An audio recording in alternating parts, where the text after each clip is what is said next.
అవిశ్వాస తీర్మానం GVMC mayor పీఠం కూటమిదే. సో మీరు చూసుకున్నట్లయితే జీవీఎంసీకి సంబంధించి మేయర్ పీఠం కూటమికి అయితే దక్కిందనమాట. ఎట్టకేలకు విశాఖ నగరపాలక సంస్థ మేయర్ గొలగాని హరి వెంకట కుమారిపై కూటమి ప్రవేశపెట్టిన అవిశ్వాస తీర్మానం నగ్గింది.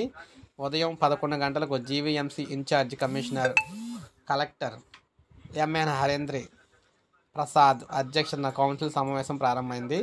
వైకాపా కార్పొరేటర్లను ఒక్కొక్కరిగా పార్టీని వేయడంతో కూటమి బలం పెరిగింది. జీవీఎంసీలో మొత్తం 97 మంది సభ్యులు ఉన్నారు.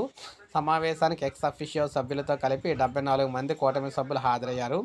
వీరంతా అవిశ్వాస తీర్మానానికి మద్దతుగా ఓటు వేయగా కౌన్సిల్ సమావేశాన్ని వైకాపా సభ్యులైతే బహిష్కరించారు.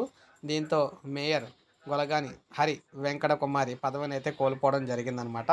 కూటమి నేతలు సంబరాలు అయితే చేసుకున్నారు. వైకాపా మేయర్పై అవిశ్వాస తీర్మానం నెగ్గడంతో జీవీఎంసీ కార్యాలయం వద్ద కూటమి నేతలు సంబరాల్లో మునిగిపోయారు. బాణాసంచా కాల్చి మిఠాయిలు పంచి వేడుకలు అయితే చేసుకున్నారన్నమాట. ఇలా మొత్తం అంతా కూడా వైజాగ్లోని మొత్తంగా వైజాగ్ సిటీ మేయర్ పదవి అయితే కూటమి ప్రభుత్వానికి అయితే వెళ్ళిపోయింది. ఇప్పుడే మనకు అప్డేట్ అయితే వచ్చింది. ఒక లైక్ చేయండి, సబ్స్క్రైబ్ చేసుకోవద్దు, మన ఛానల్ సబ్స్క్రైబ్ చేసుకొని ఫాలో అవుతారు.